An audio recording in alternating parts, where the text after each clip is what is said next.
Hey, good evening, ladies and gentlemen. Welcome here as we prepare for the 25th race of the season for the Rapid Fire Pizza National Series. We're here at the Lady in Black, the track too tough to tame, and probably a number of other names have been given it by drivers, but we are here at the Darlington Raceway here this evening. This is the next to last race of the regular season before we're going to know the 12 drivers that will be battling it out for the championship. I'm Seth Cole alongside of Samuel Dyer. And Sam, the one thing that we definitely know these drivers are going to have to deal with today, tire conservation, because Darlington is a tire shredder. Yeah, tires are going to be absolutely toasted after about 15 to 20 laps, and then it's all going to be slipping and sliding. These drivers really aren't going to really know when their tires are done until you feel your car just step out from under you just dramatically, and you're just going to feel loose. And looseness and tightness is what these drivers are going to deal with a lot of tight in the center and loose out of the corner. On the front row is going to be the BJ McLeod Motorsports drivers. That being the 99 of David Santini and the 8 of Logan Helton. For all you old school NASCAR fans, you might think it's Jeff Burton and Dale Earnhardt Jr. on the front row. Of course, Darlington weekend is throwback weekend for the drivers as well. And we're going to see a number of throwback schemes during the course of this race all the way through the field. But David Santini starting on point here, trying to pick up his first win since, I can't believe I'm saying this, all the way back late June when he went to victory lane at Pocono. It's been a long winless streak for the driver of David Santini, who comes into this series, into this race with the most wins so far. I think what's the hardest thing for Santini is it's been a lot of drivers that aren't usually in this division of racing. Like a lot of drivers coming from this formerly known as Soda Guys Cup series down to see the Rapid Fire Pizza guys and really putting on a show between them. So these BJ McLeod guys, not that much competition this week. It's really all the guys that are going to be competing for the playoffs here tonight. As far as the playoffs are concerned, right now, really it's only coming down between two drivers that are going to try and make their way points-wise into the playoffs. Cody Jordan in the 9 right now in that 12th and final playoff position, 25 points ahead of Kevin Roy. We do have some other drivers that could win their way in, including Tom Laneville, Kyle Payne, Matt Knight, and a couple of others as well, but right now, just based on the dominance we've seen out of these BJ McLeod drivers, when we don't have the Cup Series drivers you alluded to down here, it's going to be very difficult, I think, for some of them to be able to win their way in, especially with only 2 races left. Yeah, it's all about really trying to stay consistent and hope for the best here. Coming to the end of the regular season, and I think a lot of the guys are in that momentum set up for playoff time. Out of turn 4 here, David Santini and Logan Helton. Santini with 7 wins, Logan Helton with 3 are going to lead us down here to the green flag, and we're underway here tonight at Darlington. These drivers are going to be coming in with a head of steam. They got to make sure they do not hit that wall too often, because you know that Darlington stripe is coming. Logan Helton trying to swing around the outside there of turn 2 and will be successful. So the driver that started on the outside of the front row looks like he will be the one to lead the first lap and probably pick the best portion of the track to do that as well. Turns 1 and 2 a little bit wider, a little bit more sweeping. You can carry a lot more speed than the rather congested angle of 3 and 4. Yeah, 3 and 4, if you're going to be using that space to make a pass, you're going to have to do a dirt move of just kind of diving it in a lot harder than everyone else and try to do a slide jibe up. Third place position is where we see another throwback car, that being a Dale Earnhardt Jr. throwback with Tyler Hughes in the 1 machine. We of course saw Hughes make his debut back at Dover. Brought that number 1 machine home in the 13th position in that race, but up to that point before hitting some bad luck was definitely a contender for the race win. And right behind him, we've definitely got our Earnhardts in the field, because how about the paint scheme of the week, that number 10 of Evan Longacre, throwing it back to the number 3 Nilla Wafers Chevrolet. I'm just a fan of that scheme just because I was that Wafers guy. So it's always great to see that car. I think the driver that I've got my eye on, though, has got to be Laneville, and seeing how that driver is going to be coming throughout the field. Mentioned that there are some drivers that could win their way into the playoffs here, and Tom Laneville is one of those drivers. Came into this race behind the cut line. I believe he was 15th overall in the playoff stands. Actually make that 14th overall, 161 points out. There's no way he can make up that deficit, but if he were to go to victory lane, he's got enough starts and he's got enough points that he would be playoff eligible. I'm just surprised to see, I shouldn't be too surprised, with BJ McLeod guys once again doing so well up front. Now only 4 drivers have locked themselves into the playoffs through wins. Joshua Gordon here in the 5th position is one of them. We already mentioned Santini and Helton, and also Chris Whitaker in the 2 machine. Everybody else going to be making their way in on points, and so for those 4 drivers right now, they're going to have a bit of an advantage when we eventually do get to that first round of the playoffs, based on the fact they've got playoff points to lean on. Yeah, those playoff points are so helpful, but the drivers are already locked in. They've got those playoff points with the wins going in, and those BJ McLeod guys are really with the biggest advantage going into playoffs. See back here in the 6th position, Vincent Arthur. Last couple of times that we've seen Vincent Arthur down here in the Rapid Fire Pizza National Series, it's been at road courses. He ended up putting the number 93 into the top 5 at the Indianapolis Road Course, and then back at Road America, he filled in over at JD Motorsports in the 15, finishing in 3rd. But first time, at least to my knowledge, I could think of, that we see him filling in here tonight at Junior Motorsports in a speedway race. I believe so. So I'm going to be interested to see how he does here today. He's able to carry, what we've been seeing a lot of from the guys coming from the Saturday races down to the Friday races and seeing how much they can carry that momentum over.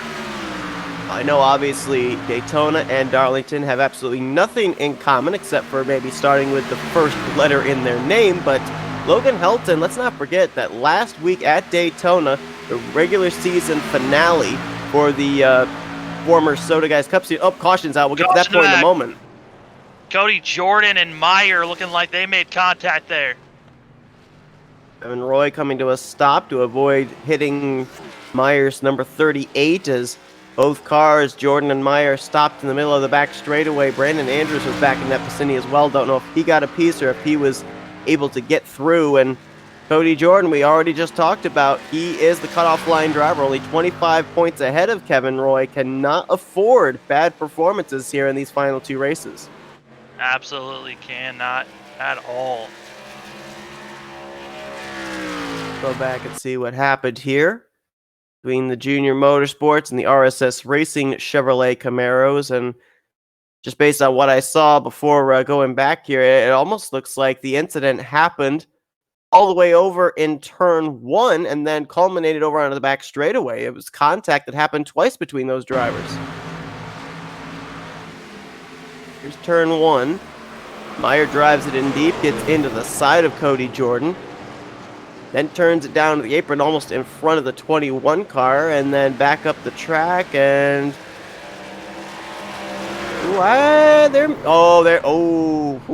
there may be some payback there. A little bit of frustration between these drivers. Because we saw Cody Jordan come up there and kind of door the 38. 38 wasn't going to take it. He spun the 9 car around. I mean, we're only 10 laps in, and already the tempers are starting to flare here at Darlington, it seems. And Darlington is one of those racetracks where if you cut someone off in some fashion, they're going to figure out how to retaliate you, if that's using your bumper to knock you into the wall or just move you out of the way. So we'll see if anyone else decides to have some retaliation as this race goes on, as it's going to be a long one for 111 laps. Really interesting that initial contact happened over in turn 1. I would have expected a lot more over in turn 3 because that is a heavier braking zone. Turn 1, you can carry a lot more speed. There's not as much off the throttle time. So kind of surprised that we ended up having the contact initially start over in the first corner. And obviously, I'm guessing probably that Cody Jordan was a little bit surprised as well that he nearly was wrecked into the outside wall over in that corner also. After that accident, Jeffrey Meyer going to be given an EOL to start off on this restart here, so going to the end of the line. Number of drivers came to pit road here under this caution, including Matt White in the 11, Roger Gregory in the 12, Justin Carey, Kevin Roy, Brandon Andrews on pit road right now as well. Meyer and Jordan were obviously on pit lane to repair their machines. Matt Knight also made a pit stop in the 0-1. Let's take a look at a couple more of our throwback schemes in the field. We talked just moments ago about the 18 of Tom Laneville. There you see him in the NOS Energy Toyota Supra. Of course, throwing it back to, well, some people might say arguably one of the best drivers down in the, whether it be the Busch Series, Xfinity Series, Nationwide Series, whatever you want to call it, that being Kyle Busch. I believe this scheme is back from 2010. I believe so. As we're getting ready to get going, Seth, that will be right back. I think I'm having a technical issue at the moment. All right, we'll look at another throwback here real quickly as well. That's Carson Bowers in the 16, throwing it back to Alan Kulwicki, the silver and orange, very familiar look for the Kulwicki machine, either the orange and white or the orange and silver. Another driver that's running a throwback scheme as well.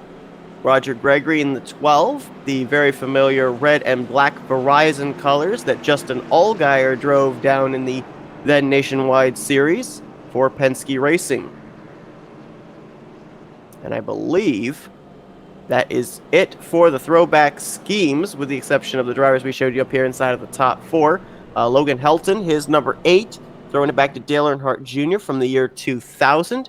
David Santini throwing it back to the 1998 Exide Batteries number 99 that Jeff Burton drove. And we've, of course, told you as well about the two Earnhardt Jr. and Earnhardt Sr. cars there, with the one of Tyler Hughes and the 10 of Evan Longacre. And those are the drivers that decided to throw it back here tonight at the Darlington Raceway. We're still waiting for the pace car to give us the 1 to green signal. I was talking with Sam just before we came on here, and based off of the fuel window for these drivers and the amount of laps, 111 in total, these drivers, if they had gone green the entirety of this race, could have made it on just one pit stop, but we're more than likely going to see a lot of drivers hitting pit lane if we end up having multiple cautions, just based on the fact that these tires, they wear down a ton in as little as 5 laps. As Logan Helton saw, he was on the outside of the front row for the initial start of this race, was able to swing around David Santini to take the spot after starting second.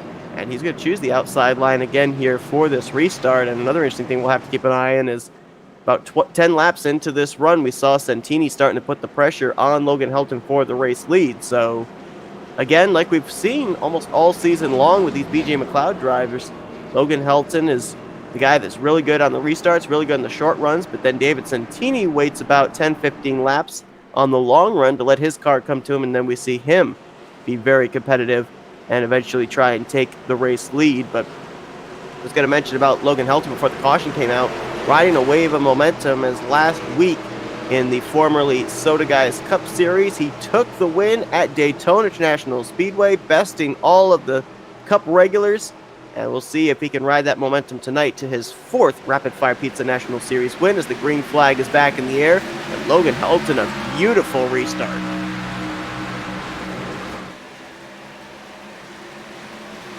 Battle's going to be for the 3rd position, as Tyler Hughes literally slid around Evan Longacre to take that spot. And now they're really congested back here. Joshua Gordon having to back out of the throttle as Tom Laneville got around him. Actually, Gordon might have gotten the wall. As Carson Bauer is going to slip around him as well. So move Gordon from 5th all the way back to the 8th position. Now looking to see if he can get back around the 16 of Carson Bowers. Both of these drivers at this point locked into the playoffs. Gordon locked in through a win at New Hampshire, and Carson Bowers locked in on points. Tim Williams behind them as well. New colors for the 19, as he's got the red and yellow Wawa sponsorship this week on his Joe Gibbs Racing Toyota Supra. And we've got some problems back here. Chris Whitaker had a moment and lost a ton of ground. Brandon Andrews is back here, as well as Matt White.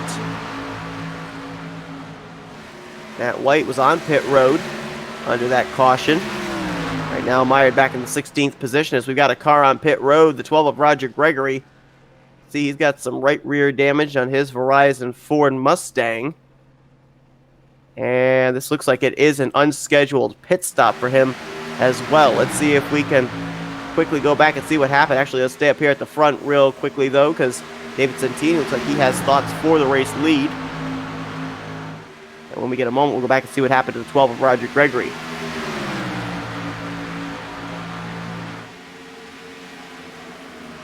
Santini thought we would see him trying to make a move to the inside line, but the last couple of corners he's actually run a little bit higher. Look at the run he got there. They're 3 and 4. Now he's going to duck it to the inside of Helton, heading into turns 1 and 2. He is there to the left rear quarter pail. He's alongside the door. Can he get the power down through 1 and 2? Helton on that top side will hold him off for the moment. And Seth, it looks like I got my issues figured out back out here on racing, and these guys have been playing pretty nice up front, but those guys in the back of the field, it's just getting loose out of the corner, and I think that's what happened to the 12. 2 Toyotas, 2 Chevrolets up here at the front of the field.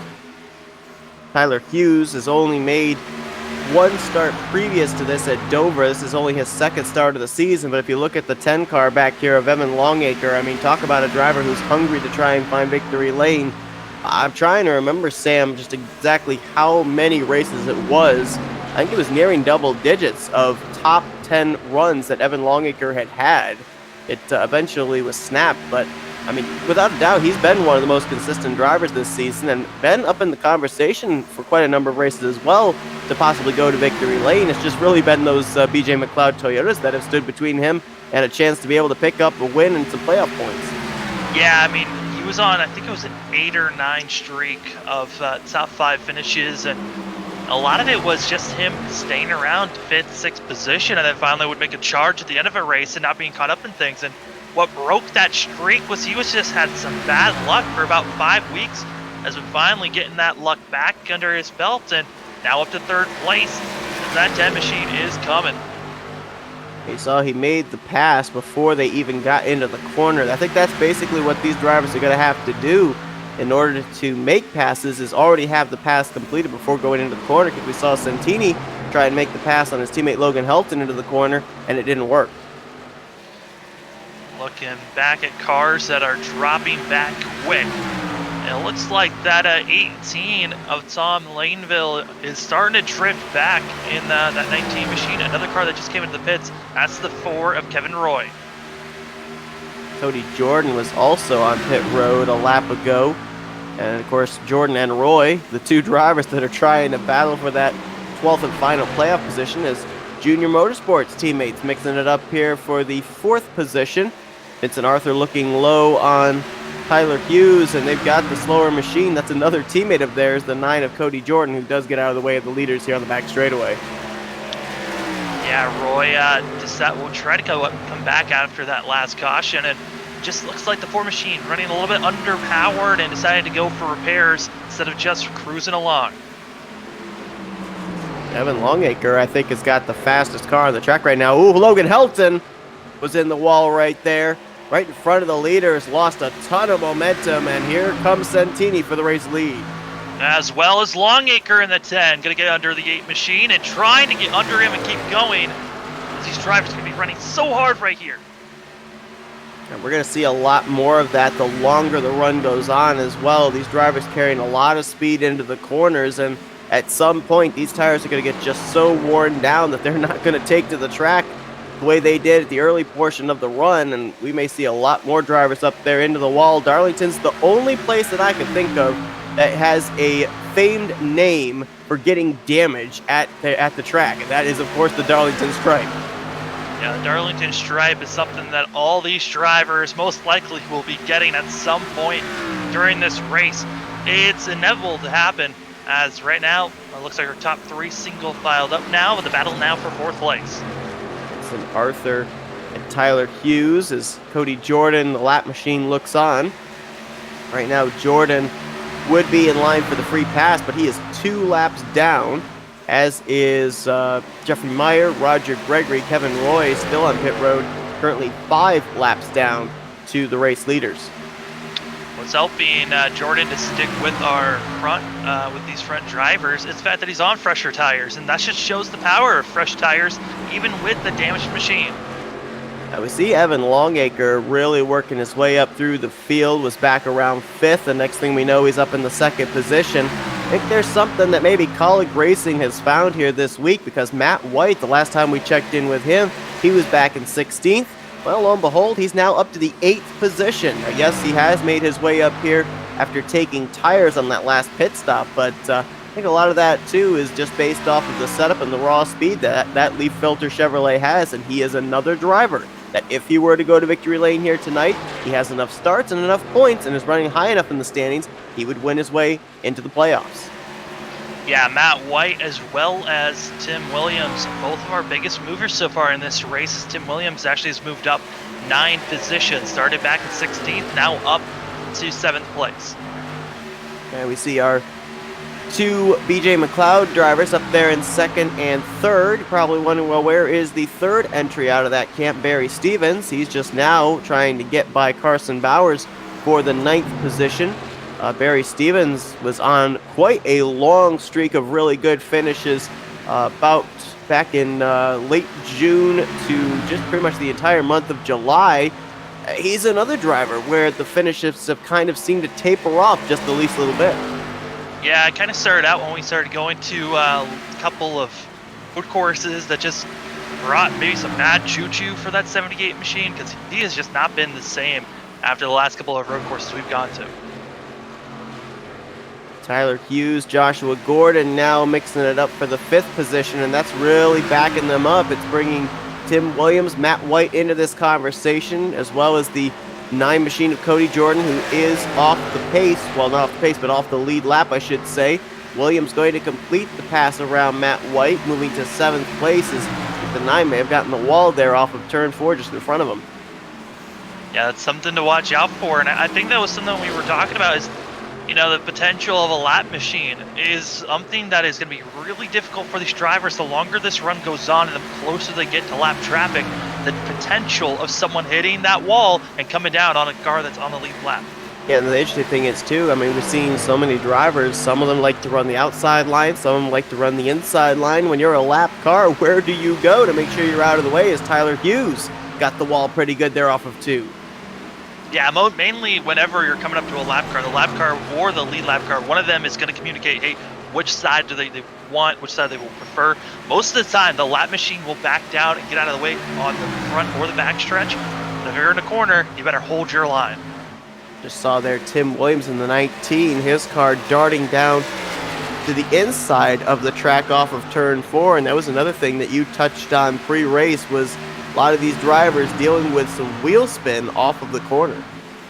Yeah, it's just going to be, the longer the run goes on, the potential of your car just snapping on you coming out of the corner, and you're just getting extremely loose.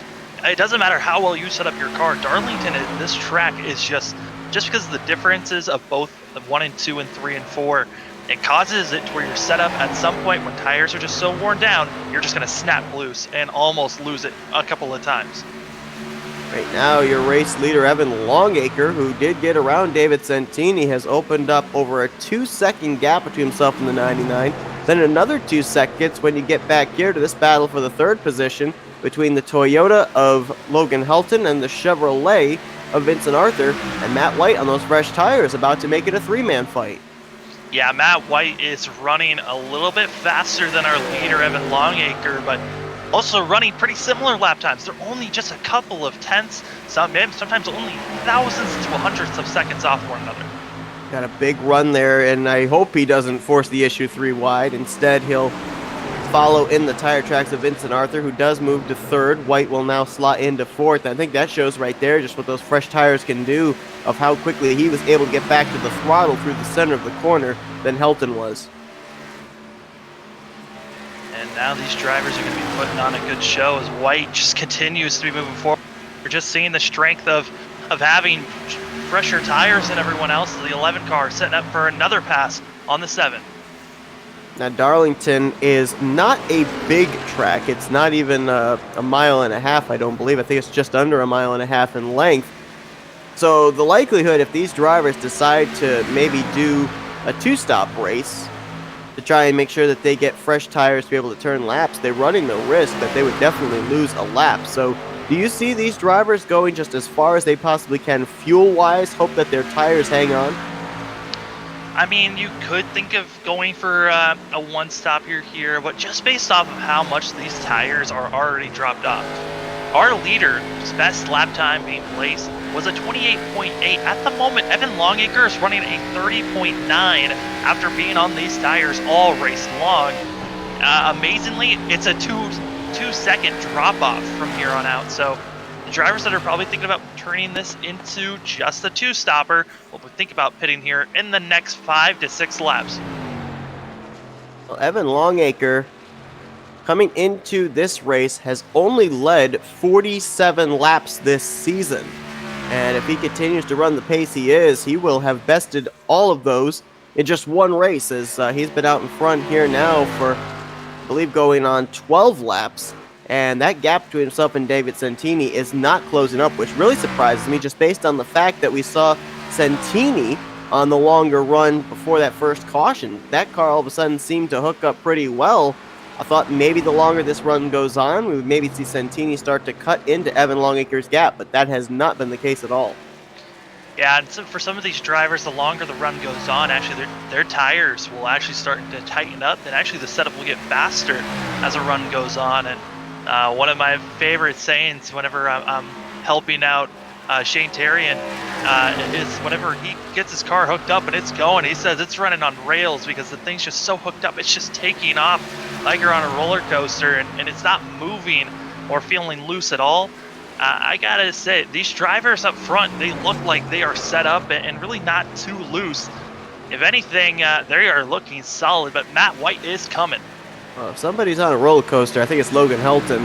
He just moments ago was falling into the clutches of Joshua Gordon in a battle for fifth, and that car was really loose coming off of turn 4. You can actually see that right front damage there, just behind the headlight. That was from him getting into the wall earlier, and I don't necessarily know, maybe you can touch on this, just that slight bit of contact into the outside wall, getting a Darlington stripe, does that affect your car for the rest of the run, or is it just cosmetic damage that you don't feel?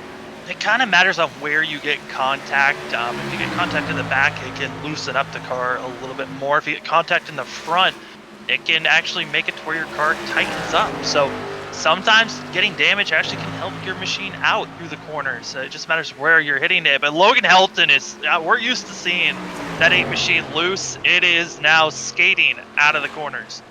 And second place about to change hands.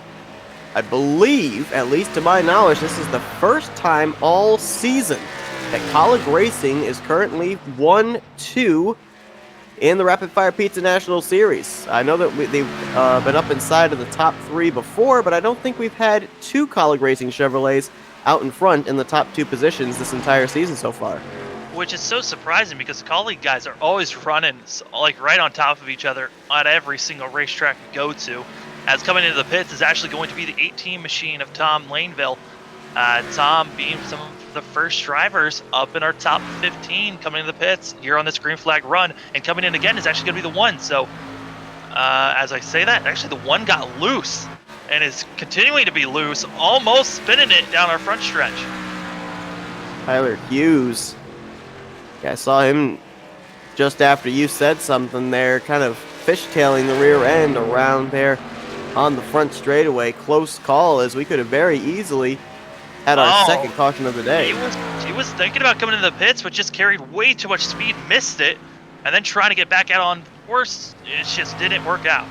Chris Whitaker in the 2 now on pit road as well. Should mention that the 18, the 2, and the 1 who was trying to pit all did not come to pit road under the only caution we've had up at this point, and it looks like the 18 of Tom Laneville has actually now had his crew push that Toyota Supra to the garage, and gracious, Evan Longacre, even the race leader, nearly spinning it off of turn 4. Drama in the middle of the field. Barry Stevens got absolutely smashed by the 9 machine. Cody Jordan on the fresher tires, getting in the rear end of the 78, putting him in the wall. You can see the damage on the right rear of Barry Stevens' Toyota Supra, as he's currently in the 9th position. Looks like he has also gotten himself a Darlington stripe. This car model, you don't really see the scrape or the smudge of the outside wall against the right side of the machine. You kind of really have to, for the most part, look at either the right front or the right rear, see if there's a bit of a rumple there to know if someone's gotten the Darlington stripe or not. Yeah, that's the difference between real life and virtual, is you really don't get to see those scrapes as much. It kind of matters on which car you're in here on iRacing, if you'll see the scrapes or not. The stock cars, like I said, it's all about the rumples that you see. More cars that have been put into the pits.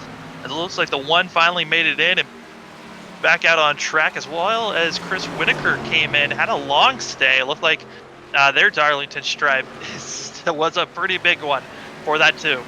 So I think we can safely say that a number of those drivers we saw hitting pit road just moments ago, not necessarily regularly scheduled pit stops, probably coming to pit road, can't stand any longer the way that their car is handling with the damage they've sustained so far. Looking at the drivers where they're running at the moment as Whoa, we got a near spinner on the front straightaway. Sorry to cut you off there. Actually, I think that was on the back straightaway. Logan Helton. That's going to be Cody Jordan in the 9. Heavy damage on the front stretch. Spun, hit the outside wall coming out of the corner, and absolutely destroyed the front end on the inside.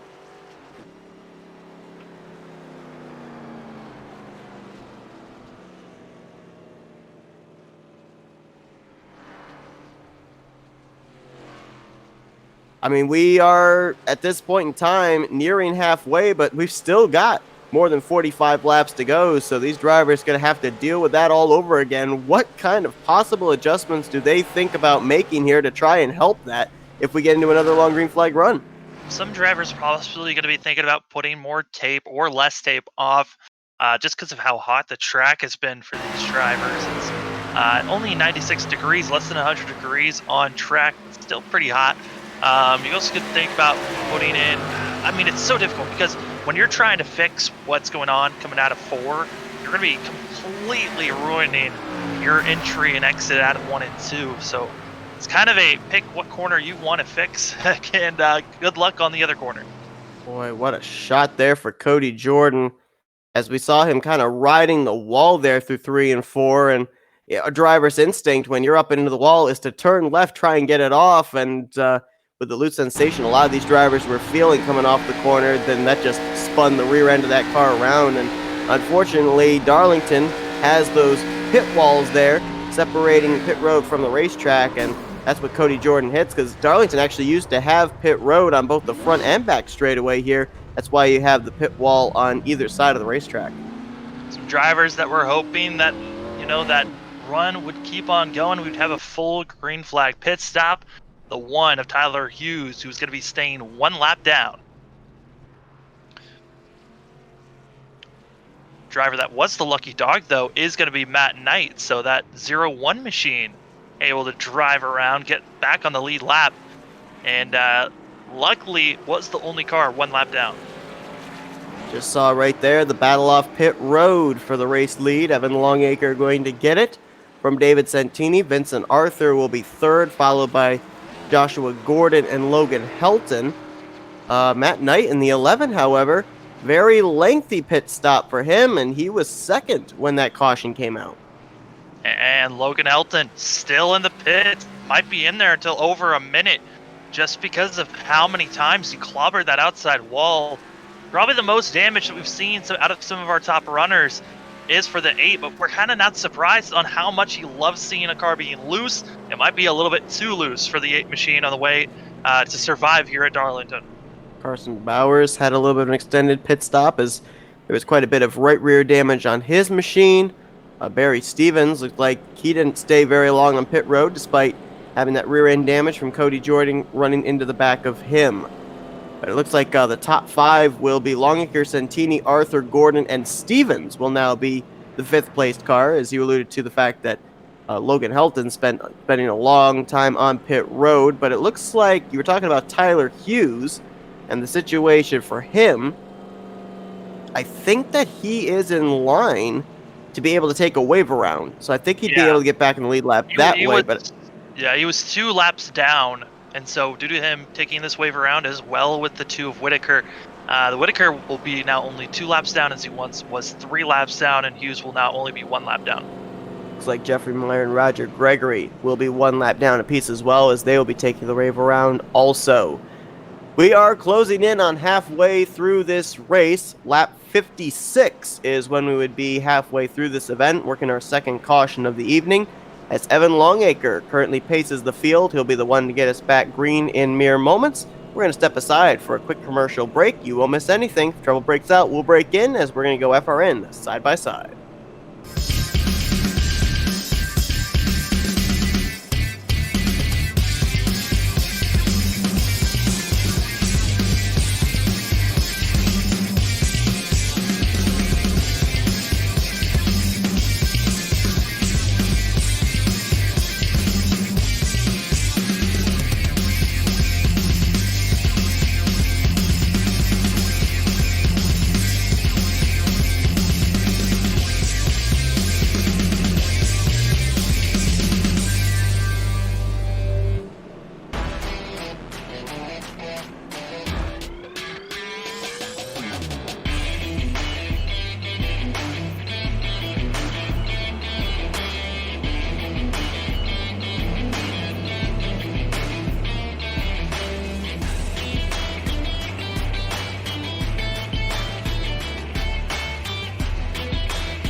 Since the VFW was founded, their mission was really to look out for the veterans community, to make sure that our nation upholds its promise to really care for the service member, the veteran, and his or her family. There are several ways that the VFW fights for veterans today. The top services include disability claims assistance, advocacy on Capitol Hill and with the Department of Veterans Affairs. We also offer scholarship opportunities, and then also volunteerism.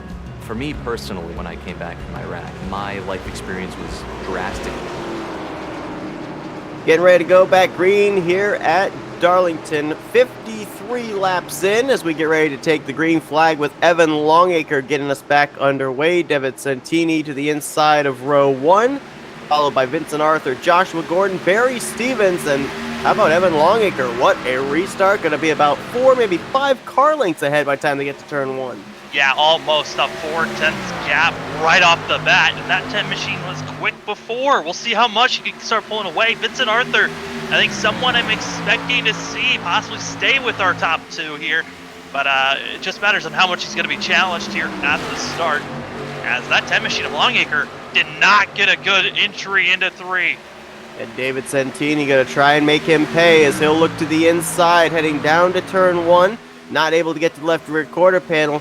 Evan Longacre, remember we saw his car seem to get really good on the long run as he worked his way from 5th up to the race lead.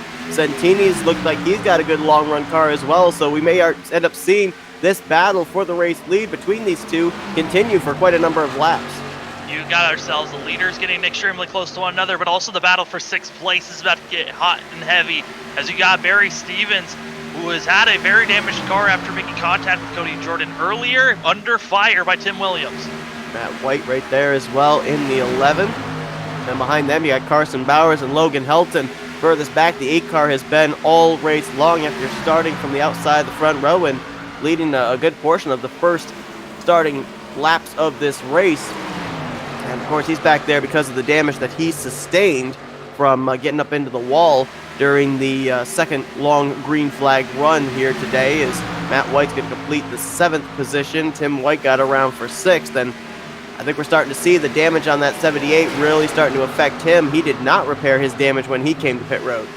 Did not, and the 78 machine trying his best. About now the last car on the lead lap. It's possibly going to get even passed by the 1 machine.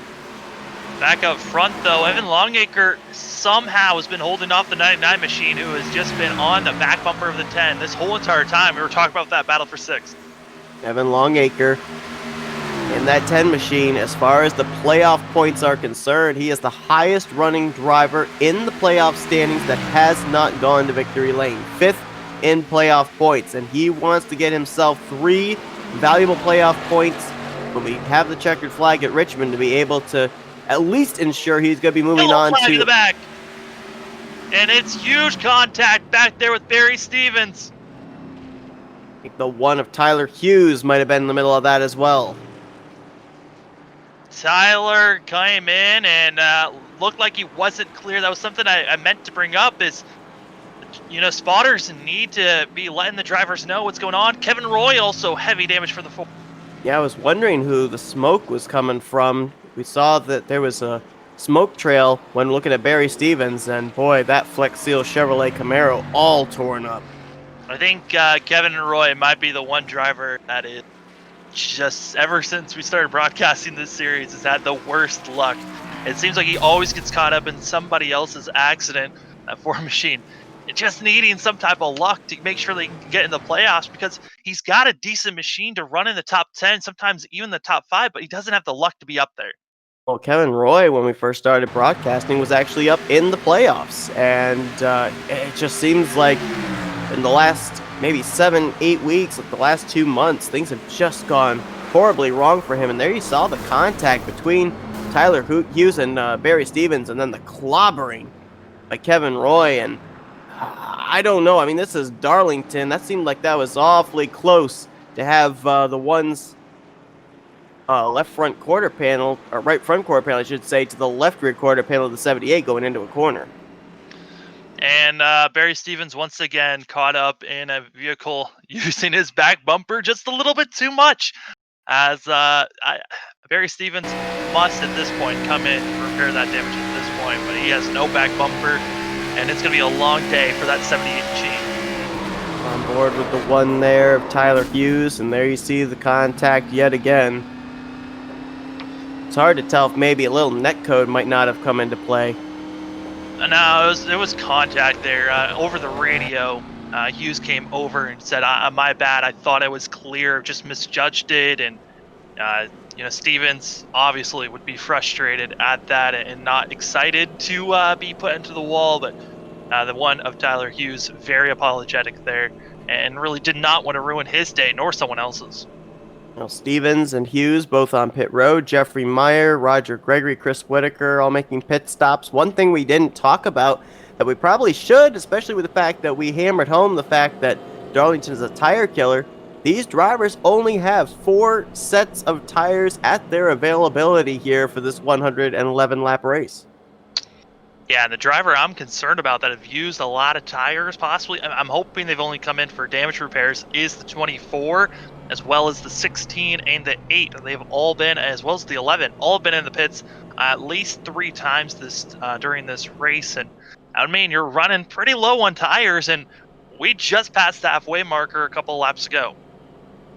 It's like Matt White came in. I think he just topped off the fuel tank in that 11 machine, did not take on a set of tires, and I gotta wonder if maybe Evan Longacre, if he wanted to or didn't want to see this caution, because it was looking like maybe just the least little bit he was starting to open up the gap again between himself and David Santini.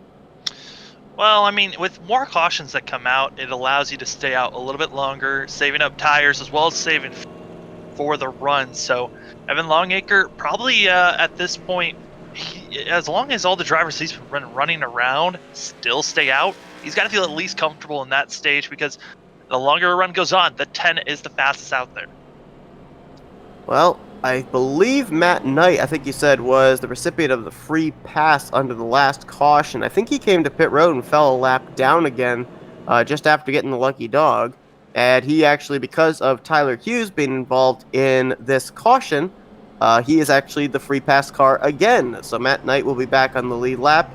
He will be one of 10 drivers that is currently on the lead lap, as we are well past the halfway point now.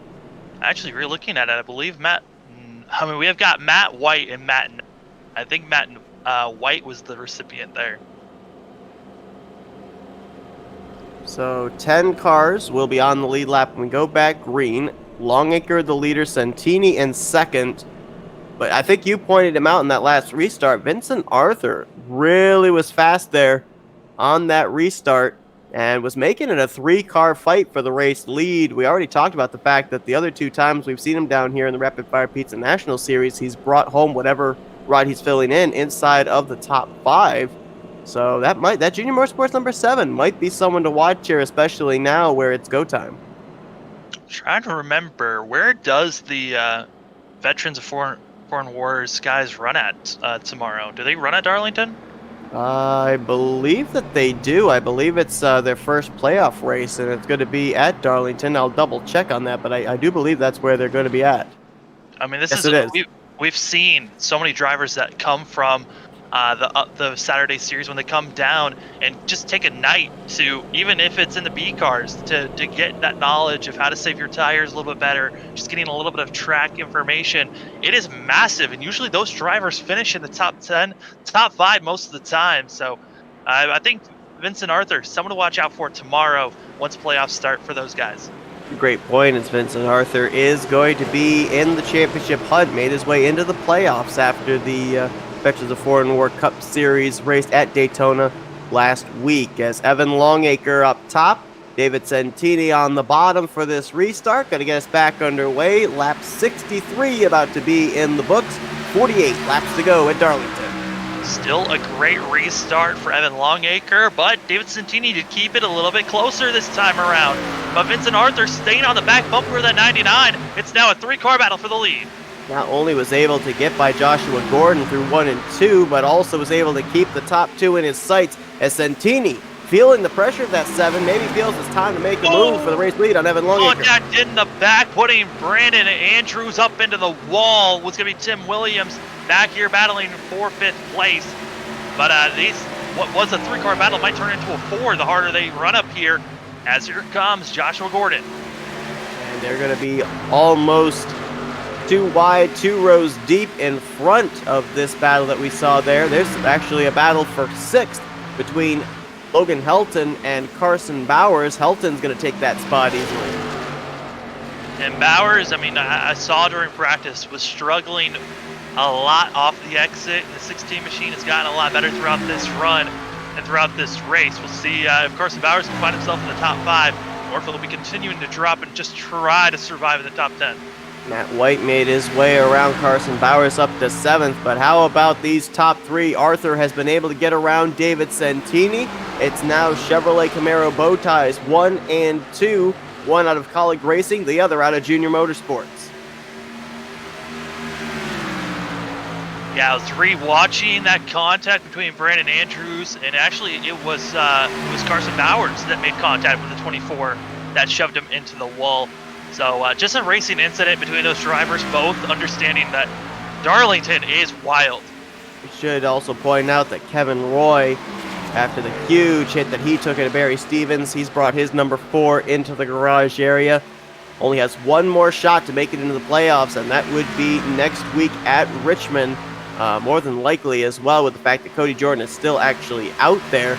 Probably going to be a must-win situation for that 4-car out of JD Motorsports, as Longacre, for the moment, enjoys about a 2.5 car length lead back to Vincent Arthur, and we didn't really pay a whole lot of attention to Vincent Arthur when we had that long green flag run between the first and second cautions. We were more focused on the long run speed of both Evan Longacre and David Santini, so we'll have to see what Vincent Arthur's able to do if we manage to go into a very long green flag run here leading up to the checkers. Yeah, but we finally gotten to the point where about 19 laps onto these tires, and that's when Evan Longacre just starts to pull away. But they're coming up to Barry Stevens, who we've seen throughout this season has been very aggressive at trying to keep the position he's in, even if lead cars are in front of him. Well, not only that, but he's got his teammate back there in 3rd place, David Santini, that he might try and hold up these top 2 and maybe give Santini a shot to get back up into the race lead. But you saw he moved out of the way of Evan Longacre. And we'll see what he does here with Vincent Arthur, and he will move down to the bottom of the racetrack to let him by as well. Kind of wondering what's going to happen when that 9 of Cody Jordan gets around him, though, after we saw those two had some previous contact. Yeah, we'll see how the scuffle goes, because both those drivers in 15th and 16th position, both multiple laps down, so we'll see what happens between those drivers. But right now, Joshua Gordon very upset on the fact that Barry Stevens is holding him up and making him lose when he was gaining on our top 3. Very interesting if you take a look here at our top 3. Evan Longacre, of course, driving a Dale Earnhardt Sr. throwback. And David Santini there in the 3rd position, driving a Jeff Burton throwback. Dale Earnhardt Sr. was a 9-time winner here at Darlington, and Jeff Burton was a 2-time winner here at the Darlington Raceway. So not only going with very, very good-looking paint schemes for certain drivers, but throwing it back to drivers that have actually, in real life, taken checkered flags here at the Lady in Black in the Cup Series. Trying to carry over a little bit of that good feeling from those schemes, as Matt White now able to move up into the top 5, as that 11 machine is coming back up front after getting by Tim Williams. We get around the slower machine of Barry Stevens as well. Williams does the same. Right now, of the drivers that are up here that could win their way into the playoffs, the highest is Matt White. As a matter of fact, I believe he is the only driver currently on the lead lap. Well, nope, also Matt Knight in 0-1, who could win their way into the playoffs right now that are not locked in either through a win or through points currently. And this battle for second place continues to rage on between Vincent Arthur and David Santini. But as those two have their focus on each other for that runner-up spot. Logan Helton, hard contact coming out of 4 and onto the front stretch. No yellow, surprising to see as he was on the racing surfers. Well, the thing for Logan Helton, I do believe he was running near the tail end of the field as he was back around the 8th position. And with him spinning out, there was no oncoming traffic, and that car really didn't come back up towards the racing line, which is why the caution was not thrown. I'm re-looking at this, and it looked like Tim Williams got into the wall, came down on the 8, and that's what caused the 8 machine to get into the inside wall. Pretty good contact front bumper, so it looks like could be a loss of power for the 8 machine as the battle for second still lingering. Certainly not the Darlington day that Logan Helton was hoping to have, especially with what's been going on with him in the last couple of weeks. Had a strong top 5 run last week in the Rapid Fire Pizza National Series race at Daytona. Went on to win the Cup race that following weekend, and he's had a number of top 5 finishes the last couple of weeks, including a win 3 weeks ago at Watkins Glen. So it's been a lot of momentum for that 8 machine, but just proving here today that the Lady in Black takes no prisoners. Doesn't matter if you've got good momentum or bad momentum coming in. Some way, somehow, she's going to find a way to make you have to suffer a little bit. Matt White, I should say, able to get by the 93 machine of the Gordon, but I gotta say, these colleague guys are putting on a show. You got Longacre, who's been leading this thing, slowly pulling away from our other 2 drivers, and the 11 machine cutting through the field like butter as he's now up to 4th place, and due to the fact that the battle for second is still on, it's bringing the 11 with them. And how much is Matt White using up in terms of tires to be able to get up here is the question, because he is actually running lap times much faster than his teammate Evan Longacre, who's in the race lead, and he's only about 1.8 seconds behind the race leader. So Matt White's the fastest car on the racetrack right now. Just going to depend on how he gets by these 2 drivers ahead of him. Yeah, and he's been just slowly working his way forward, because on that restart, he started back in 10th place, has been working his way up to the front, and now up to 4th. So this 11 has just been putting on a show since the drop of this blast green flag. We saw there Logan Helton bringing his number 8 machine to pit road. Currently 3 laps down, will not be winning here today at Darlington Raceway, as this battle for now 3rd place between Matt White and the 11 and the 99 of David Santini gonna head over into turn 3. Matt White's been able to make that inside line work pretty well, but now he's having to deal with cars that might be on an equal footing in terms of speed as him. And with these drivers being side by side, it makes both drivers feel a little bit loose as the 99 getting close to the outside wall. And I was just about to say, he's been looking in the middle of the corner like his car's snappy loose, and is as he brushes the wall coming out of 4. Santini now drops back to the 4th position. Matt White only has Vincent Arthur between himself and his teammate Evan Longacre, who right now is currently 1.4 seconds ahead of this battle for the 2nd position. And a couple of other drivers back here as well that, maybe we haven't heard the last of that are running still quite well. Joshua Gordon in the 93, as Longacre, I think, just got up and got the wall there out of turn 2. Yeah. Gordon, Carson Bowers, 5th and 6th. I mean, with all these drivers that seem to be struggling up here inside of the top 10, it's not a done deal that all these guys like Longacre, Arthur, and White are going to be those that are going to win this race. That's the main thing about Darlington is, yes, you can have a fast machine that can put you up front, but you can easily junk up your car. And the main thing with Darlington, I mean, I've watched a lot of machines running. It's actually not always about how clean your car looks. It's about how much power you have. And if you ding up your front end at all and lose any type of power, horsepower with your vehicle, it can cost you way more than just having some scrapes on the right side. I believe you said before we came on the air, the fuel window for these guys, somewhere around 65 laps.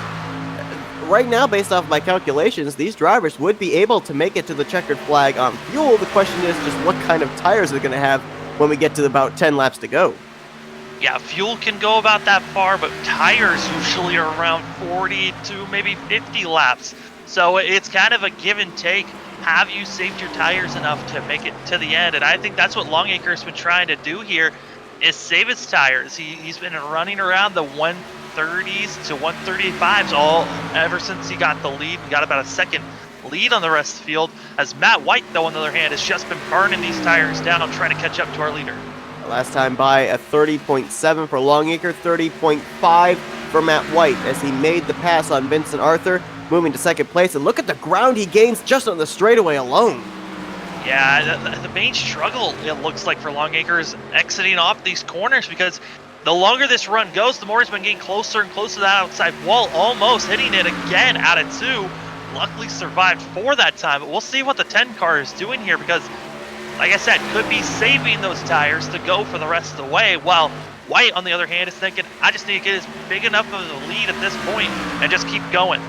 Now, let's not forget that the last long green flag run we had between the first and second caution, it was a driver that was on 48-lap-old tires that spun out and brought out the second caution of the day. These drivers have now been out there, most of them, for 35 laps on their set of tires. So, within the next 10 laps or so, we could be getting into that range of drivers really struggling with the handling of their race cars, really fighting for rear grip, and possibly seeing issues off of turns 2 and 4 again. And we know Longacre is trying his best to save tires and keep running, but he also is on older tires compared to the 11.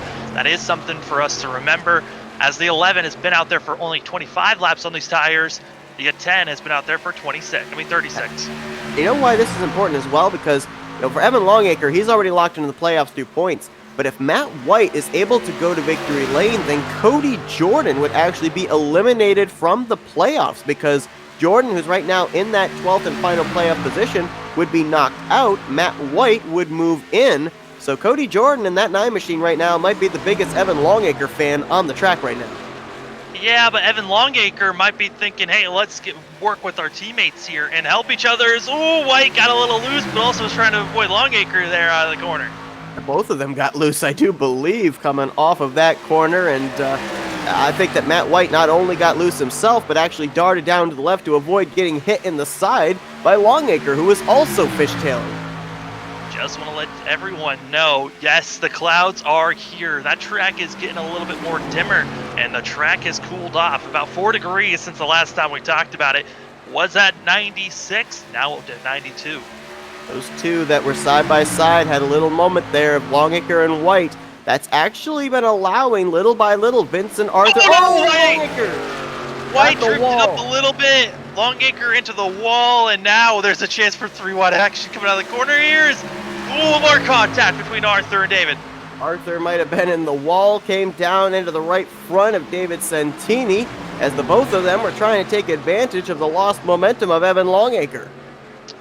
And that's just the Darlington incident. I mean, that happens time and time again, where a car just hits the wall, loses their momentum, faster car comes, and another machine tries to go under and tries to sideswipe both of them. So it just didn't work out. Luckily, all 3 drivers are still alive and still running up front. And the track looks really wide, like there's 3 grooves, but really, Darlington, for the most part, everybody likes to run that middle to higher line. If you're going to make a pass to the inside, you got to set up for almost a slide job from the entrance of the corner to the center. You see right there with Arthur kind of slide jobbing the 10, and that allows Longacre to cross him back over. And not only that, but it gets even more congested when you come off the corner.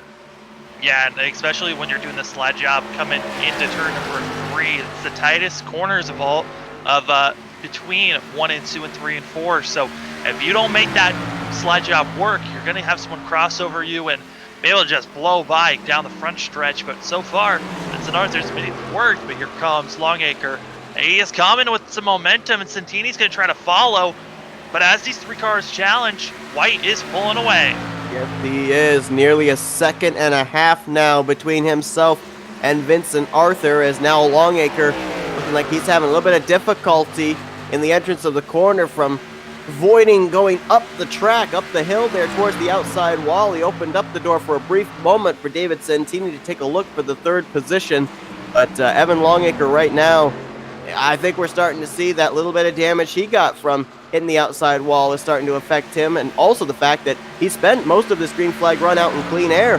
Car's not going to handle the same way when you're running in somebody's draft as it was when you're out there with nobody in front of you. Yeah, and also when they came into the pits, the track was at its hottest, so the drivers made adjustments for that, not for the track to cool off.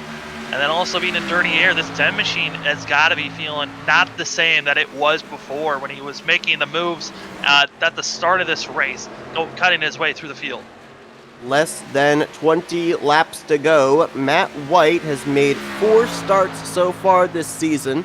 3 of those have been inside of the top 10, 1 inside the top 5, looking for his best finish of his career today, and possibly a playoff spot, which would put all 3 of the college racing machines into the playoffs this season for the Rapid Fire Pizza National Series. Which it would be huge for that team, and I think they're the favorites on consistency to possibly challenge the BG McLeod machines.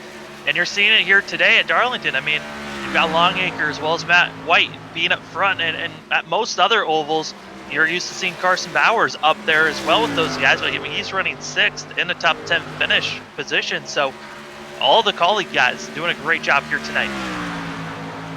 See there, Brandon Andrews, he's 9th place, last car on the lead lap. If he were to get past, only 8 drivers would be on the lead lap with closing in on 15 laps to go. And while I don't want to jinx anything for Matt Knight, I do have to point out that yes, he came to pit road under the last caution, but the drivers that didn't are now out there on their 46th lap on their Goodyears. This is around the time that we ended up seeing a caution come out on a long green flag run after the first caution of the day, bringing up the second yellow. Also, we're starting to see our leader by lap machines. You got to catch the lap cars at the right spot and hope that they can survive through the corners because they're on older tires too. One simple mistake could cost our leaders at this moment, as White is cutting it through our lap machines. Now having to deal with Matt Knight in the 0-1. He'll move to the inside of him, as we did have a driver on pit road. That is the one of Tyler Hughes. A lot of damage right there on the rear and front of that Oreo Chevrolet Camaro. Not sure if this is a regularly scheduled stop for him or not, as I believe everybody, when we took the green for that restart, was good to go on fuel. So I think that probably any pit stops we see from here on out are drivers coming to pit road for crash damage. Yeah, there was a heavy damage on the right side for the one, and decided it's better just to come in, get a little bit of damage, get some fuel and some tires, and get back out there. And then Longacre's trying to make it a colleague racing 1-2 finish, as he is trying to close the gap up again between himself and Vincent Arthur. Second place on back now, going to have to deal with the lap machines of Brandon Andrews and Matt Knight. And here's the issue, though, is Brandon Andrews and Knight both are battling for position. So they're trying to give room to our cars that are on the lead lap, but also trying to make sure they don't lose positions to each other. That's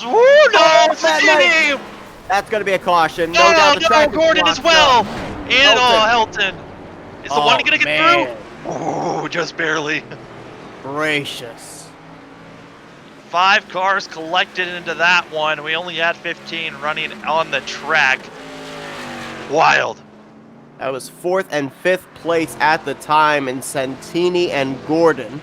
Lap machine of Logan Helton, as well as the 2 lap machines who had just been put a lap down, Brandon Andrews in the 24 and Matt Knight in the 0-1, and you talked about it. Lap machines having trouble figuring out where the leaders wanted to go, and at the same time for Andrews and Knight battling each other for position. And now it's decision time, because most everybody up here has got a set of tires waiting for them in pit road. This is the money stop for sure. I think he does. Does he only have right sides, though? Well, he came to pit road 4 times, but the last time he came to pit road was only for a fuel-only stop. So I think he does have a set available. See what this 11 has for everyone out here. And, you know, the BJ McLeod guys, their woes for the last couple of weeks continue. It definitely does. Barry Stevens had rear-end damage early in this one. Logan Helton had that spin-off of 4, had to make an unscheduled stop for damage. And then the one guy looked like maybe he'd be getting a top 5 run for the BJ McLeod boys. You saw there David Santini get squeezed up into the wall, courtesy of Matt Knight. We'll be going back and looking at that replay in just a moment. But this could be right here the pit stop that wins the race. So we're going to wait and see if Matt Knight can win the battle off of pit road, or do Evan Longacre or Vincent Arthur have something for him? Well, with Joshua Gordon as well as others having damage, here's the crazy thing. Whoa, we got a battle off pit road. Vincent Arthur just won the battle off pit road. Whoa. Ooh. And just like that, we changed leaders. And that's just because he was running. I mean, that was just a little bit better pit stop for the 7. I mean, that was like only half a second quicker, but that just shows the difference of a half a second. And so for the first time tonight, Vincent Arthur is going to be leading us back to green, and it's going to be with less than 10 to go. And I mean, the restarts have been crazy here tonight, but I have a feeling we're in for our craziest one yet. Well, here's what I was going to say before we had that race off pit road. We have a chance to have Kali go 1, 2, 3. If we somehow get White up there, Longacre, and Bowers, as they're all three of those machines in our top 5 at the moment, and Gordon has heavy front end damage. So if Bowers just survives, he should be able to get by the 93 machine. But the question I have here is, that 7 car was really good on the short run. Matt White rather, seemed to be a little bit better the longer the run went on. With how few laps we have left, could Matt White have made some kind of an adjustment to transfer from a long run machine to a short run machine to be able to battle that 7 here with what's going to be less than 10 to go?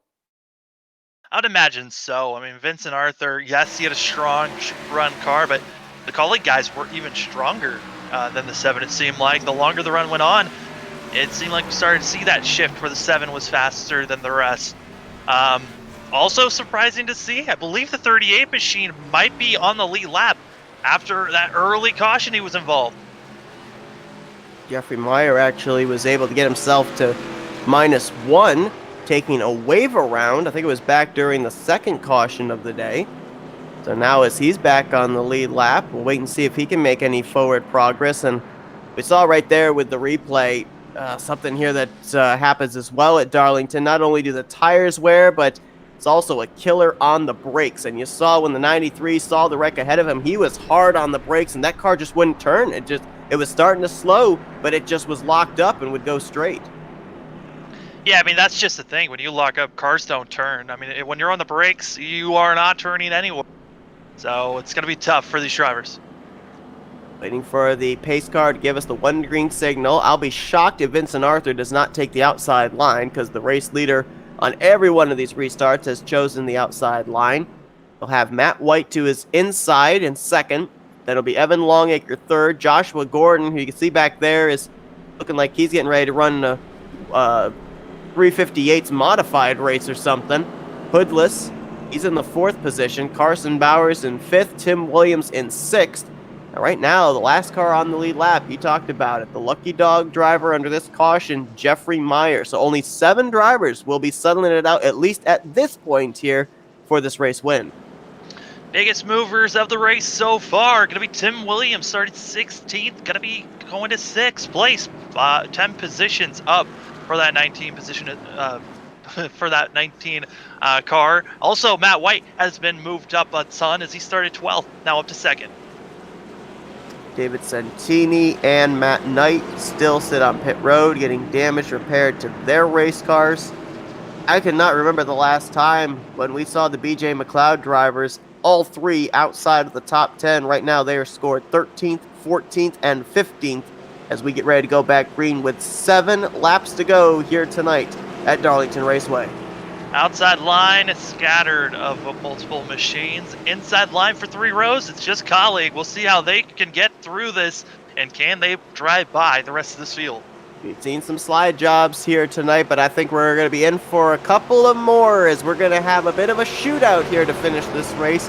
However, there is still time if a caution were to come out that these drivers could very well be gearing up for another restart as Vincent Arthur through the gears, going rather early, catching Matt White off guard just a little bit. Gordon didn't go. It stalled the whole turn outside line. Now it's Kaulig, 2, 3, 4, and Vincent Arthur in the lead. Joshua Gordon now going to lose a couple of spots to even lap machines as Tyler Hughes got around him. Up at the front, though, Vincent Arthur got to keep his eye more out the windshield in the rearview mirror as Matt White and that leaf filter Camaro is going to start to try and chip away, and he's doing so even now through 3 and 4. He's doing a great job, and the drivers back here with Joshua Gordon just stalling him out there in a hornet's nest trying to get through. Meyer's able to get by all these drivers, now up to 6th place. And next has to worry about getting by 5th and 4th, but it's really up front. Can Matt White catch up to Vincent Arthur? Joshua Gordon right now, he's just trying to finish in the best position possible for him, which would be 7th place. Last car on the lead lap, saw Logan Helton right there get into the wall again. We may not be done with cautions, and Matt White, I think right now, would love to see this thing go green to the end because he has a little bit faster of a race car than Vincent Arthur does. Hard contact for the 19 of Tim Williams as he's going to pull that 19 machine into the pits. Tim Williams was en route for a top 5 finish. Might have gotten that contact from the stack up with the 93 of Joshua Gordon not going on the restart, as the gap right now, half a second between Vincent Arthur and Matt White, with 5 laps to go, make it 4 as they head for the start-finish line. Vincent Arthur's been trying to pull away the best that he can, but it looks like the 11's much better off exit. It's in the middle of the corner where the 7 starts to gain on time, but here comes Matt White. He's got the run out of 2. We've seen a lot of drivers from the Veterans of Foreign War Cup Series come down here to the Rapid Fire National Series and take checkered flags. Arthur has not been one of them. He'd like to add his name to that list. Matt White, however, a playoff spot could very well be on the line for him, and the driver that currently holds the spot he needs is the 7 of Vincent Arthur. 3 laps to go. The pressure is on for the 11. He's got to catch up, and he's been doing a great job. It's cut it down by 2 tenths. Right in at a 2, and that is drastically going to lose a lot of time on the 7, and that might have done it. If we don't see the 7 make a mistake, he could be winning this thing.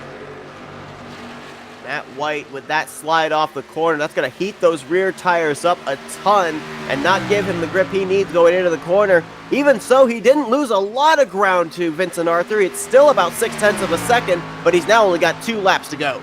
Yeah, 2 laps, and he hasn't been putting down the lap times to really catch up enough. He's praying that Vincent Arthur makes a mistake. Does the pressure get to the 7? As entering through turn number 3, Vincent Arthur is looking good. Coming out of 4, coming to the white flag.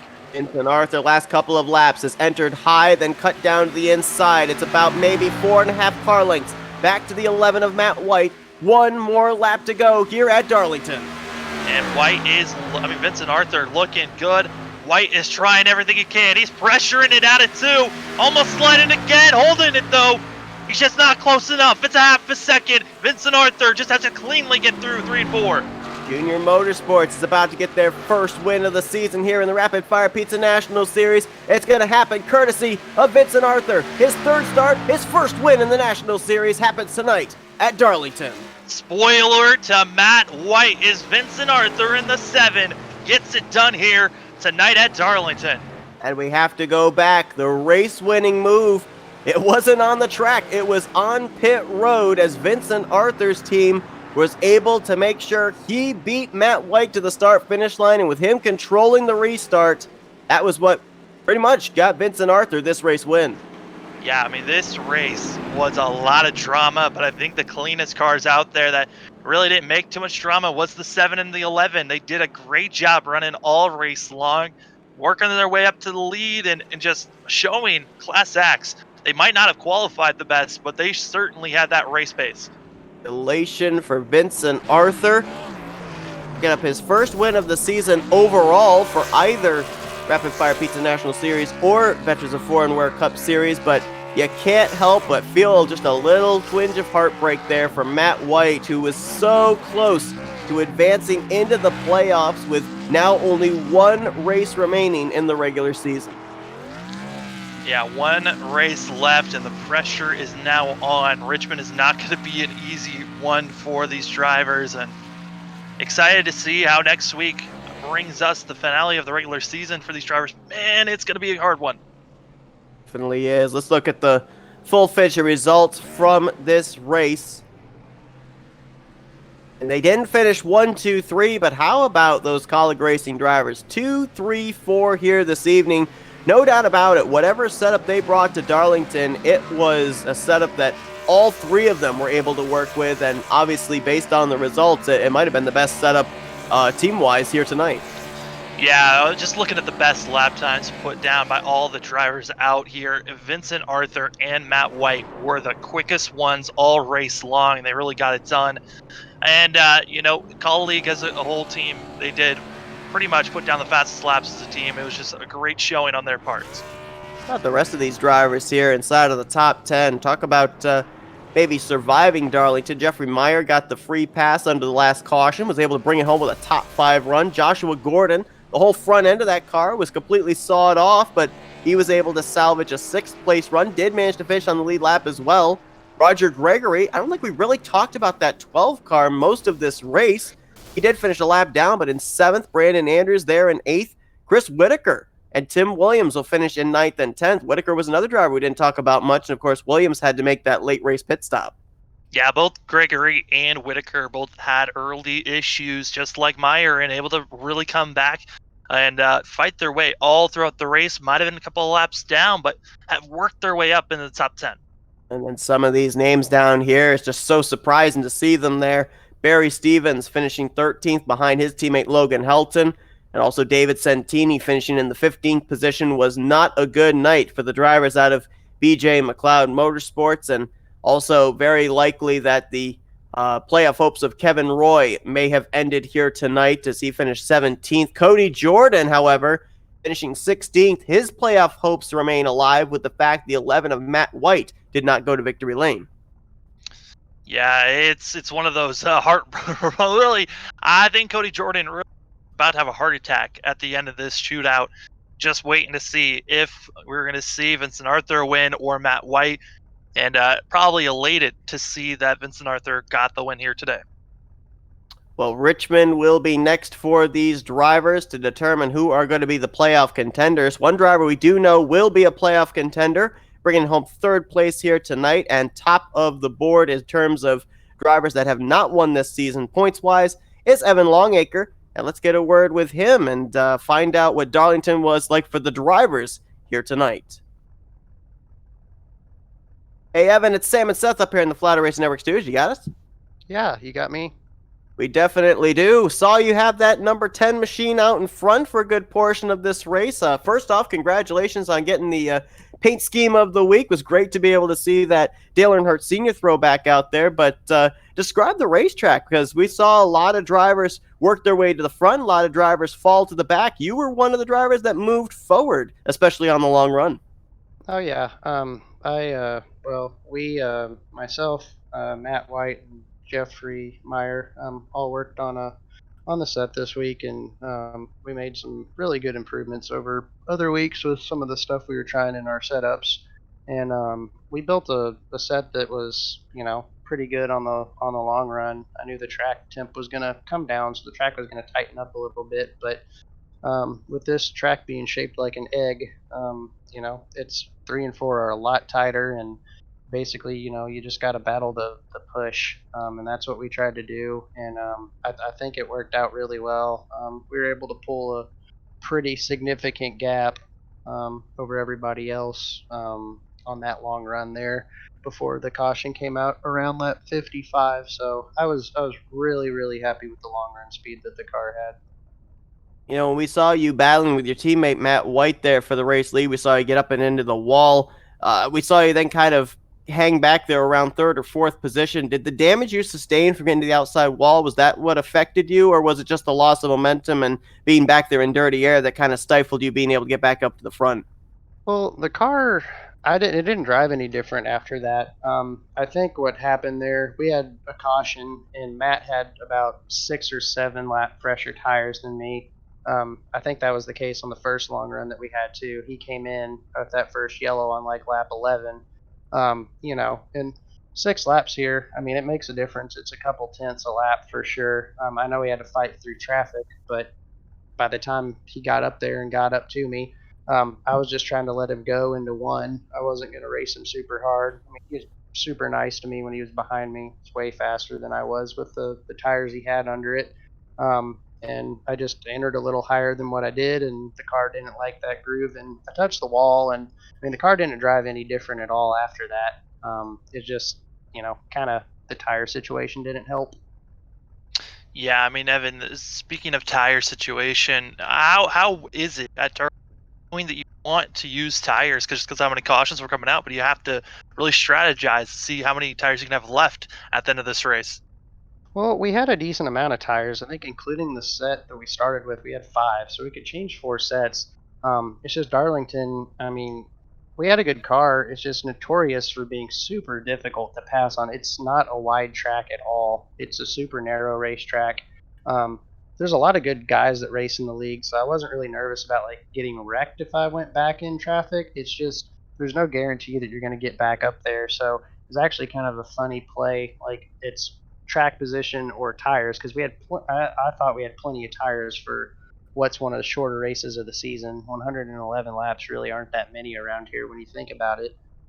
It just, I just chose track position every single time. My teammate Matt, he drove a great race, and he took some tires, and that kind of just sealed the deal for me. Well, Evan, obviously, we talk about when we get closer to the end of the regular season, the playoff drivers always want to have good momentum heading into the playoffs. We already know that you are easily locked into the playoffs, but you continue to rack up these podium finishes, these top five finishes week after week. Does this give you confidence heading into the playoffs, or do you think that you're still having your focus of, I got to make sure that I have a win, have some playoff points before these playoffs begin? A win would be awesome. I mean, I won the championship in the league last year, but I didn't win until Texas last year. So I won with two, Texas, and then what is it, Phoenix, then Homestead last year. So I didn't get a win until really late, and that locked me into the Final Four. But at the same time, I mean, winning early would be awesome. I'd love it. But we're making steps in the right direction. This is by far the best car that I've had all year. So I'm really, really pleased with that. I like the steps and the direction that we're taking as a team. I've got a really fun group with Matt and Jeffrey and one of my other buddies that used to run the league. He's back with us, Dalton Williamson. So we're having a good time working on sets together, and we're just, it's fun again. This whole deal it's fun to have a group like that to work with. Well, certainly is a step in the right direction. Colleague Racing 234 here tonight, a third place run for you, Evan, and we're gonna let you do some shout outs now. Oh yeah. Well, I gotta thank Rapid Fired Pizza. Obviously, they I own the restaurant in Indiana that sponsors the league here, and gotta thank them for what they do and um, being on the car. I really like the Dale Jr. Nutter Butter throwback. I thought it was pretty neat and how we were able to pull it off with Rapid Fired Pizza. I've got to thank iRacing, iFlag, FSM Customs, Shorba's Racing Graphics. Shorba's the one that did this paint, and he absolutely knocked it out of the freaking park. I thought it looked really sweet. Pretty cool to have a couple Dale Jr. paints up there in the front. And then also I have to thank Abiding Love Memorial Urns. Everybody that puts this together does a really good job. Got to thank my teammates, Jeffrey and Carson and Matt, for working on stuff together, and thank you guys for coming in and dedicating your Friday and Saturday nights to us and putting on a great broadcast for all our friends and family to watch. Really makes it really fun to go back and check that out. So I really appreciate what you guys do. Well, we appreciate it as well. Thanks for putting on a great show for us here tonight. That's Evan Longacre, brings it home third place this evening at Darlington. Congrats on a great run. We look forward to seeing what you do next week at Richmond before eventually moving on to the battle for the playoffs. Yes, sir. You guys have a great night. Thank you. And let's see if we can get a word now with his teammate, Matt White, who gets his best career finish of the season. Hey, Matt, it's Sam and Seth up here in the Flatout Racing Network studios. You got me? Yeah, I got a copy there, Seth. Well, man, I mean, probably the one guy in the field that did not want to see that caution come out with 10 laps to go. You had the field pretty much well in hand. You were starting to pull away from everybody. And then pit road happens, about maybe half a car length between yourself and Vincent Arthur that might have sealed the deal. Was there anything you could have done there on that final shootout? Not really. I mean, I knew he was better short run. I had it all set up for long run. Me and the guys, we worked hard all week to get a long run thing dialed in, and I was hoping no caution. Then the caution, I was like, gotta beat him, gotta beat him. And as soon as he pulled off pit road ahead, I knew I was kind of in the tank there. We talked with your teammate Evan just moments ago, and he was talking about just how narrow this track is for passing. We saw you have to work your way up to the front not once but twice on a couple of those long green flag runs. What was it like as far as passing from the cockpit of the 11 car? Well, guys out there, there's some guys out there that are pretty, cordial when you're coming through like that. Others, you're just coming up really quick. It's really tight passing. Several times I was hitting the apron, going underneath guys. It's one of those tracks that makes it fun, but it can get you going too. So it was quite the fun. I think there's a hard charger award out there somewhere. Yeah, Matt. I mean, it was a blast for us to watch, and I know it was fun for you, and a top three finish is great. But you just missed out on the playoffs. How are you feeling about next week at Richmond and your chances of possibly winning into the playoffs? Yeah, see, that's kind of the goal from here is just to go out there and try to get wins, get these colleague guys going, just constantly putting wins in there. That's my plan for next week. I know a lot of guys are doing the playoff deal, and a lot of respect out there on the track. Some not so much this week, but that's kind of the goal for us is to go out there and just try to get some wins. Well, Matt, obviously your best finish of the season by far here at Darlington Raceway. And, other question I got to ask you real quickly here was the tire wear. We saw a lot of drivers really falling off in terms of the tire wear, but it seemed like your pace never backed down. Sam alluded to the fact that you and the 7 had the fastest lap times out there consistently all race long. Were you having to deal with tire wear, and how in the world were you able to keep that kind of consistent speed at the same time of maybe trying to conserve those good years? Making it looser. I mean, we had it set up, especially on the long run. I was just making it super loose. So, in the beginning, when everyone's taking it easy on their tires, I'm taking it easy to come in. And then, yeah, as soon as it gets about 10, 15 laps in, it just takes off, and it bites so good after that my times speed up, and then they fall off less compared to some of the other guys that run a little something tighter. Well, Matt, obviously a great run for you here tonight. Second place run. As Sam alluded to, it'd be great to be able to see you follow this up maybe with a win next week at Richmond, make your way into the playoffs as the races we've seen you in. This looks like you could definitely be a contender for that championship later on in the year. But we're now going to turn the microphone over to you and let's do some shout outs. Yeah, so I just want to thank Rapid Fire Pizza and Evan for putting this on for us. Also, iRacing iFlag. I know that they have a good setup there. I don't currently own one, might get one. FSM Customs, Shorbas, Abiding Love Memorial Urns, and then obviously my team, Colleague Racing, and Jeffrey was with us this last week. Also, I want to just make another shout out to Folds of Honor. If you guys haven't heard of it, it's a program that's set up for kids of veterans to help them get through while people are overseas. So just want to say that. Well, that's Matt White, brings it home P2 here tonight at the track. Too tough to tame. Congrats on a great run. And again, looking forward to seeing what you do next week at Richmond. All right. Thank you, Seth. Have a good night. And let's go down to Victory Lane and get a word with our winner, Vincent Arthur. Hey, Vincent, it's Sam and Seth up here on the Flatout Racing Network studios. You got me? Yes, sir. Well, I mean, it must be something about filling in with Chevrolets down here. We've seen you get top 5 runs with JD Motorsports as well as RSS Racing, but tonight in a Junior Motorsports Chevrolet, you put it in Victory Lane at Darlington. Maybe one of the cleanest cars out there on the racetrack, kept up in the top 5 all day long. Describe what it was like out there at what seemed to be a rather hot and slick tire shredder. Yeah, honestly, the biggest key for me all day was just keeping the car off the wall. Practiced during the week.